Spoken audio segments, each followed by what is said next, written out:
Hey friends! For today's lesson, we're going to be learning all about quarters. Quarters are a US coin that are worth 25 cents. Let me tell you a little bit about quarters. On the front of a quarter, you will see George Washington. He was the first president of the United States. I want to show you the back of the quarter. The back of the quarter shows a bald eagle. And the bald eagle represents strength. Quarters are made out of two kinds of metal, copper and nickel. And that's what those are used to make quarters in the US Mint.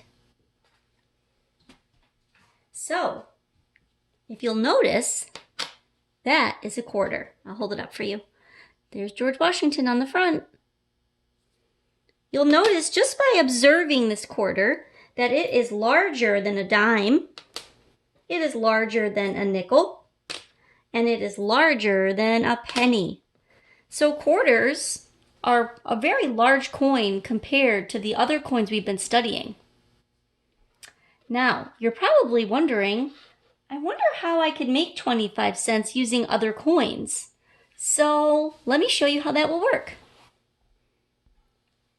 So you can see here, I have constructed a nice array here of pennies.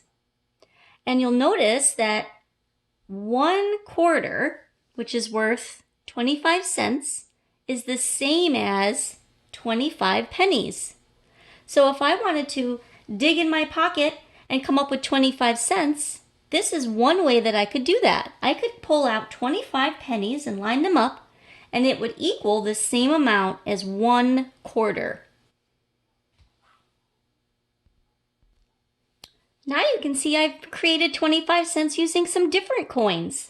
I have 1 dime, another dime, and a nickel.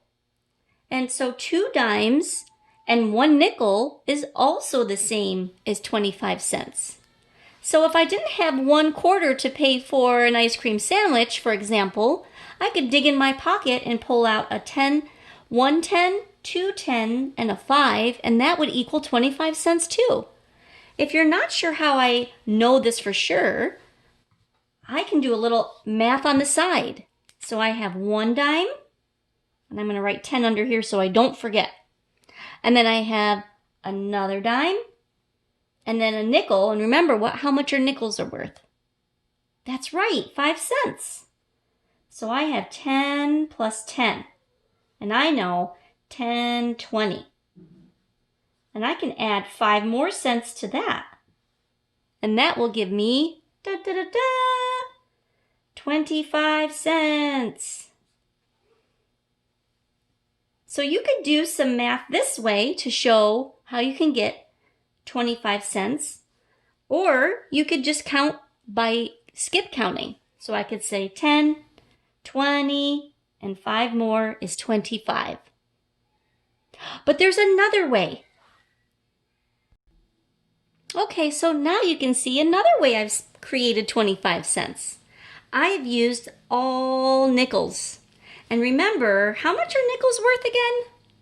That's right, 5 cents. Nickels are a 5-cent coin. Remember, they're the ones that are a little bit thicker. They're bigger than a dime, but don't get tricked because they're only worth 5. So, if I was at school, I could use bead bars to help me count this amount.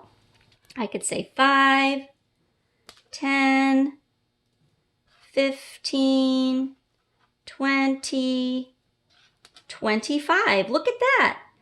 5, 10, 15, 20, 25. 1 quarter is the same, you guessed it, as 5 nickels. So if I didn't have a 25-cent coin in my pocket, I could get 5 nickels and it would equal the same amount. All right, there's one more way. Okay, here's the last way I was going to show you today how to make 25 cents using other coins. I could use 1 dime, another dime, and 5 pennies. And you're probably thinking, Heather, are you sure? Well, this is how you can check your own work if you're doing this at home with coins. I could write down the amount right underneath. 10 plus 10, and each of these pennies is worth 1. So when I want to count my change, I want to always start with the largest coin first. That makes counting up all my change a lot easier. So if you'll notice all the other examples, I always put the coin that is worth the most in the front of the line so that when I go to count the rest of my coins, it makes it a lot easier. Let me show you. 10 and 10 is 20. 10, 20. Now I have to switch to ones. 21, 22, 23, 24, 25. So 1/4 is also the same as 2 dimes and 5 pennies. So I hope you enjoyed this brief lesson on quarters today. How many ways can you make 25 cents at your house using coins in your jar? Let me know how it goes and keep me posted. Maybe you'll find a way to make 25 cents that I didn't show you. Good luck, and I'll see you next time. Goodbye.